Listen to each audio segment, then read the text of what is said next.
அல்ஹம்துலில்லாஹ் வஸ்ஸலாத்து வஸ்ஸலாமு அலா ரசூலில்லாஹ் அம்மா பாத். அன்புள்ள சகோதரர்களே, அல்லாஹ்வுக்கு சுப்ஹானஹு தஆலா எங்களுக்கு இபாதத்துகளை பல இபாதத்துகளை கடமையாக்கி இருக்கிறார். குறிப்பாக அர்கான் இஸ்லாம், தொழுகை, நோன்பு, ஜகாத், ஹஜ், இது போன்ற அமல்கள். இந்த அமல்களை அல்லாஹு தஆலா எங்களுக்கு கடமையாக்கி இருக்கக்கூடிய முதல் நோக்கம் என்னன்னா, நம்ம அல்லாஹ்வு கட்டுப்படணும். எவ்வளவுக்கு இந்த அடியான் கட்டுப்படுகிறான் என்பதை பார்ப்பதற்குத்தான். அதோட நாம் ஆரம்பத்தில் சொன்னது போல நாம் ஒரு முஹப்பத்தோடு, கடமையாக்கியவனோடு உள்ள ஒரு முஹப்பத்தோட, கடமையாக்கியவன் இதற்கு நிறைய கூலிகள் தருவான் என்ற ஆசையோட, கடமையாக்கியவன் இதை செய்யவில்லை என்றால் தண்டித்து விடுவான் என்ற பயத்தோட ஒரு இபாதத்தை செய்வது, இதுதான் இபாதத். இபாதத்து செய்யும் போது ஒரு ஹலாவா, மனசில என்ன செய்யணும், ஒரு சந்தோஷம் ஏற்படணும். நாம் விருப்பமான உணவை உண்ணும் போது நம்ம முகம் சுளித்துக் கொண்டு அதை சாப்பிடுவோம். பாவக்காய் சாப்பிட்ற மாதிரியே சாப்பிடுவோம். பிரியாணி சாப்பிடக்கல, மாம்பழம் சாப்பிடக்கல, விருப்பமான ஒரு ஸ்வீட் சாப்பிடக்கல, முகத்தில் ஒரு பெரிய சந்தோஷம், அதிகமாக சாப்பிட வேணும் என்ற எண்ணம், விருப்பத்தோட சாப்பிடுறது ஹலாவா. சலாசன் மன் குன்ன ஃபீஹி வஜத பிஹின்ன ஹலாவத்துல் ஈமான். 3 பண்புகள் யாரிடத்தில் இருக்கிறதோ அவர் ஈமானுடைய சுவையை உணருவார். ஸல்லல்லாஹு சொல்லாங்க, சுவை வரும்ங்கிறாங்க ஸல்லல்லாஹு. எனக்கு தொழுகையில் கண்குளிர்ச்சி இருக்குங்கிறாங்க ஸல்லல்லாஹு அலைஹி வஸல்லம். தொழுதால் கண்குளிர்ச்சி, இதுதான் ஈமானுடைய உண்மையான தன்மை. அப்ப இந்த இபாதத்தை என்ன செய்யணும், என்ற வாழ்க்கையில என்னை பக்குவப்படுத்தி இருக்க வேண்டும். அல்லாஹ் தொழுகையை பற்றி சொல்கிறான், இன்ன ஸலாத்த தன்ஹா அனில் ஃபஹ்ஷாஇ வல் முன்கர்.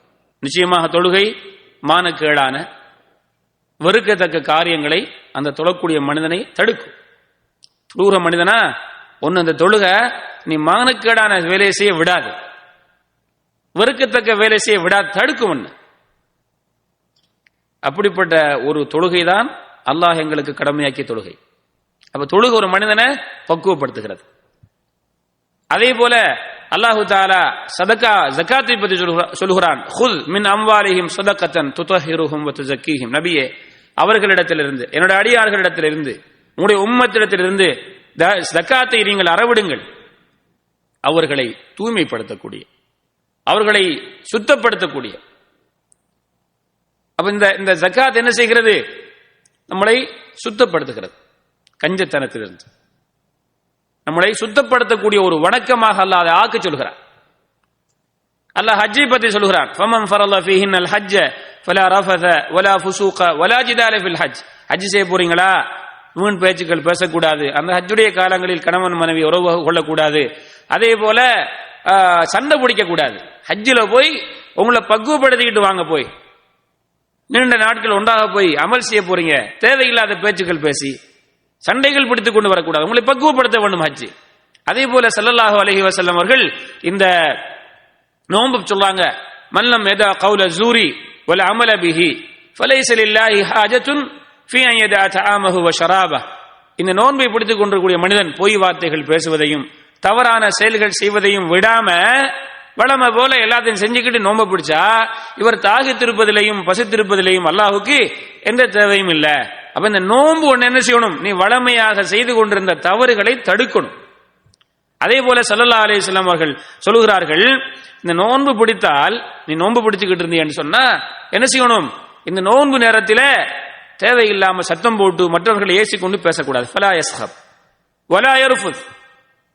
மனைவியோட அந்த காம இச்சைகளான வார்த்தைகளை கூட அந்த நேரத்தில் பேசக்கூடாது. இது செய்யறதுனால இப்படி சொல்லக்கூடிய விஷயத்தினால நோன்பு ஃபுல்லா முறியாது.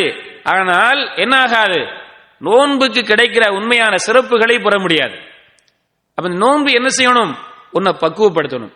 ஸல்லல்லாஹு அலைஹி வஸல்லம் அவர்கள் சொல்கிறார்கள், நோன்பு பிடித்துக் கொண்டிருக்கும் போது உன்னை யாராவது ஏசினால், திட்டினால், நீ அவரிடத்திலே என்ன சொல்ல வேண்டும், ஒன்றுமே அவருக்கு நீ திட்டி ஏசக்கூடாது, நீ மீண்டும் அவருக்கு நீ திட்டி விடக்கூடாது, ஏசி விடக்கூடாது. அவர் என்ன சொல்லணும், நான் நோன்பாளி என்று நீ தவறு செய்யவும் போகக்கூடாது. உன்னை ஒருவர் வம்புக்கு அழைத்தால் கூட உன்னை நீ என்ன செய்யணும், நான் நோன்பாளியப்பா, இப்போ ஒன்னும் பேச மாட்டேன், இன்னிம்ருஉன் ஸாயிமுன், நான் நோன்பாளி, நீ ஏதாவது செஞ்சுட்டு போ.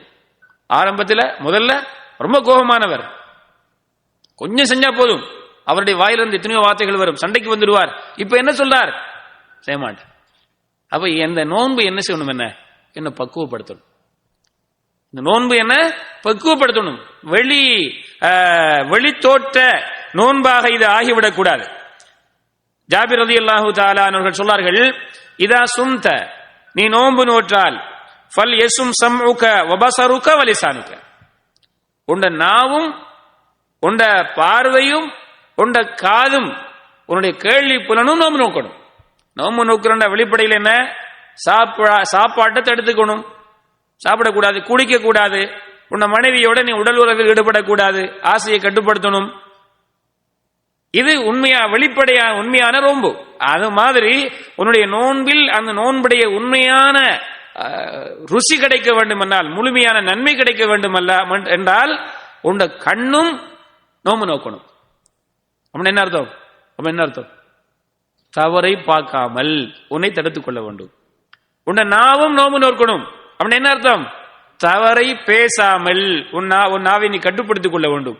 உன்னுடைய காது புலன், கேட்கிற புலனும் என்ன செய்யணும்? நோம்பு நோக்கணும். அப்படின்னு என்ன அர்த்தம்? ஹராமானவைகளை கேட்க கூடாது. அப்ப இந்த இந்த நோன்பு என்ற வாழ்க்கைய என்ன செய்யணும்? அப்படியே சுத்தப்படுத்தி என் வாழ்க்கையில் ஒரு உண்மையான ஒரு மூமினுடைய நிலைப்பாட்டை கொண்டு வரக்கூடிய நோன்பாக இந்த நோன்பை நாம் மாற்ற வேண்டும். இதுதான் உண்மையான இபாதத்துடைய ஒரு உண்மையான தோற்றம். உண்மையான முறையில் ஒரு இபாதத்து செய்கிறவர் தன் வாழ்க்கையை அப்படித்தான் அமைத்துக் கொள்வார். இபாதத்தை இபாதத்தாக செய்யணும், வணக்கத்தை வணக்கமாக செய்யணும், வணக்கத்தை வழக்கமாக செய்யக்கூடாது. வணக்கத்தை வழக்கமாக செய்தால் அவருடைய வாழ்க்கையில மாற்றம் ஏற்படாது. ரசனையோட செய்யணும், ஆசையோடு செய்யணும், பயத்தோட செய்யணும். அப்படி நீங்க தொழுது பாருங்க, நோன்பு பிடிச்சு பாருங்க, ஜக்காத்து கொடுத்து பாருங்க, ஹஜ் செஞ்சு பாருங்க, சுப்ஹானல்லாஹ், எங்களோட வாழ்க்கையில ஒரு அமைதியான வாழ்க்கை, ஒரு சந்தோஷமான வாழ்க்கை, திருப்தியான வாழ்க்கை, எதையும் ஏற்றுக்கொள்ளக்கூடிய ஒரு வாழ்க்கை. அந்த மக்களுடைய வாழ்க்கையை பார்த்தீங்கன்னா, உண்மையிலே சொல்கிறேன், எப்ப பார்த்தாலும் சந்தோஷமா இருப்பாங்க. வாழ்க்கையில பல சோதனைகள் இருக்கும், ஆனா அவருடைய வாழ்க்கை சந்தோஷமா இருக்கும். வெளிரங்கத்திலையும் சந்தோஷம், உள்ரங்கத்திலையும் சந்தோஷம். ஏன்னா அவர் உண்மையான வாழ்க்கையை விளங்கியவர். இதுதான் வாழ்க்கை. சந்தோஷமும் கவலையும் சேர்ந்துதான் வாழ்க்கை. அதை அவர் அறிந்திருப்பார். இது அல்லாஹ்வுடைய கலா, அறிந்திருப்பார். அவருடைய வாழ்க்கையில இதனால் இபாதத்துக்களில் என்ன செய்யாது?